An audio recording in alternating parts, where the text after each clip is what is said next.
Alright guys, how you guys doing? Welcome to Apple Weekly number 19, the show where I kind of cover all the stories in relation to Apple over the course of the week. Loads of great stories this week. Remember, this show is being broadcasted on iTunes and YouTube, so if you want to kind of watch it on the way to work or college or uni or school, then you can do so by syncing it with your iDevice and watching it that way. We've got a lot to cover, so let's get into the first story. Kevin Rose, the founder of Dig, he's been kind of accurate in the past and he's not been so accurate in the past.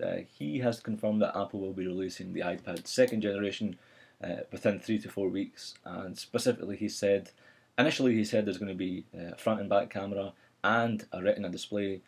But he's recently kind of retracted and said it won't have a retina display, although it will have a much higher capacity display than the current one. And obviously, we know the current screen has kind of gone under scrutiny, turns off under the sun, it's smudgy. When compared to the iPhone, it's not as crisp, and generally, it's kind of if you're reading it outside, you do really have to get into the right position. And generally, you kind of get spoiled when you see an iPhone screen and an iPad screen. So there is kind of no doubt that Apple will be fixing that come the next generation of iPad. But that's beside the point, because we are now coming up to the 1 yearly time where Apple announced the first generation iPad, which was the 26th of January 2010. That's when the announcement for the first generation iPad was made. And Kevin Rose, as I said, he's been accurate in the past and he's been totally wrong the other side. And I guess it's just kind of one of those things where you might as well wait. There's no point of getting a first generation iPad. Hell, I said even back in December, there's no need in getting a first generation iPad because there's a refresh around the corner. But the next 3 or 4 weeks are going to be very interesting, simply because Apple has also blocked off 3 to 4 weeks worth of Apple staff's kind of time off, so they can't use that 3 to 4 week period to take time off work. Hint, hint. That said, Verizon is going to also be having, brings me to my next story. Verizon is going to be holding a press event on Tuesday, the 11th of January, and all rumours, pretty much every source, every media outlet has said it's an announcement with the iPhone 4. Finally, in the States, it's a big problem because obviously you guys have only got AT&T, and most of you who want to get an iPhone are not getting one. You're going Android or BlackBerry simply because a lack of choice of carriers. Now your wish is going to come true come Tuesday because they are going to be announcing a partnership with Apple. Is Steve Jobs going to be there? Not sure, but some people have said he is going to be there, some said he's not, but that's beside the point because Verizon is going to hold their own press event. They're going to announce the iPhone 4, and you can now go whichever one you want. Interesting, what I want to hear from you guys is, are you waiting? Have you been waiting to Verizon and Sprint and all these other carriers to announce their iPhones so you can go and get one, or are you already on an iPhone plan and thinking of jumping ship when Verizon comes? Personally, I think it's good. Obviously, you've more competition, better prices, and not too much network load just on AT&T. So you probably see faster speeds on not only Verizon, who are the kind of leading when it comes to 3G and speeds, but I think it'll take some of the load off the AT&T networks onto Verizon, and hence you'll get better speed. So interesting times ahead for you guys in the States, and if you are getting an iPhone on Verizon, or if you're thinking of just staying with AT&T, leave a comment below. The third story is, and most of you probably already heard of this, and I've done videos on this, the Mac App Store has been released. Now you can buy Angry Birds and Copter and all these fun games that you would on your iPhone, iPad, now directly onto your MacBook Air, MacBook Pro, iMac, doesn't really matter what Mac you have. Now you can get the Mac App Store right on your machine, and you've got some really cool apps. And for the 3 or 4 days I've had it, I think it's great. And I'm not just saying that just because it's an app store and it's for the Mac. I think it's truly superb.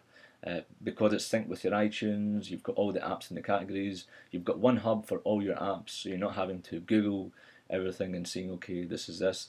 Simply go into the categories or see what is.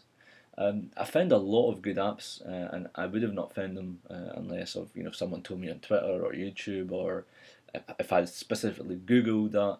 Now, because I've got the App Store and how familiar it is with the iPod Touch and iPhone and iPads, it's pretty identical for the Mac as well, and I'm liking the choice. The prices are Aperture. If you buy it from the Apple retail stores, it's somewhere above £150.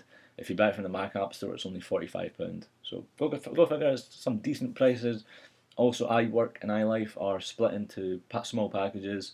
So if you don't want to buy the full suite, you can buy Pages individually, you can buy iMovie individually, and they're about $11.99 individually. So it's good. I mean, if I were to go back, I only use iMovie 11 from iLife, so I would definitely just buy iMovie 11 rather than buying the full package.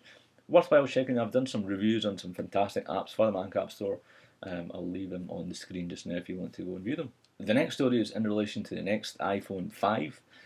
Some design drawings were revealed early this week. A video was posted on YouTube by this website, apple.pro, and it got pulled down by Apple. They didn't give any reason, but the design doesn't really give away anything. It's just basically a design that's not very clear. But then again, remember, Apple kind of updates its devices every June, July-ish. So do we know this is real? We don't know. Remember last year, Gizmodo, they kind of got their hands on a prototype and a whole controversy around that. And now that Apple have taken this YouTube video down, did they take it down because the Verizon iPhone is coming? Did they take it down because... Obviously they took it down because they didn't want people to kind of stop buying iPhone 4s, because if they'd done that then they would obviously hurt Apple's sales, profits, inventory and so on. But Apple did pull the video down, and hence why I can't show it to you. But here's some pictures and make what you want out of it, pretty much. At CES, Intel released the new Sandy Bridge processors, and Macintosh or Hackintosh fans have already put Snow Leopard on Sandy Bridge machines, which is kind of funny, and just to kind of prove that, you know, Sandy Bridge is Mac Snow Leopard compatible. We all know the next upcoming MacBook Pros and the iMacs and Mac Pros, any machine coming out right about now will no doubt have or make the most of the Sandy Bridge processors, and I guess that's one of the letdowns of the MacBook Airs. It doesn't have it, and of course better processors, better speeds, and just generally better. So if you are waiting for a MacBook or a MacBook Pro, I guess you kind of made the right choice, because you're going to get a really superb processor. The next story is to do with LightPeak technology, and a lot of people have been waiting for this a long time. A few days ago at CES, one of the senior engineers for LaCie, of course being the manufacturer of external drives, really good company, and the senior engineer for LaCie said all he knows about LightPeak is how you spell it. That's the only thing he knew. He said it wasn't ready for prime time, but Intel last night confirmed that it is ready, it's dusted, it's fully polished, and it's ready for manufacturers to put on their own machines, to handpick and, you know, distribute amongst their own machines. They're not going to say, or they're not saying who is kind of taking the lead role and saying, okay, I'm going to adopt this first. They're not saying anything about Apple, HP, Lenovo and all these other companies. But it's ready, and the results are phenomenal. They say they're kind of beyond their expectations.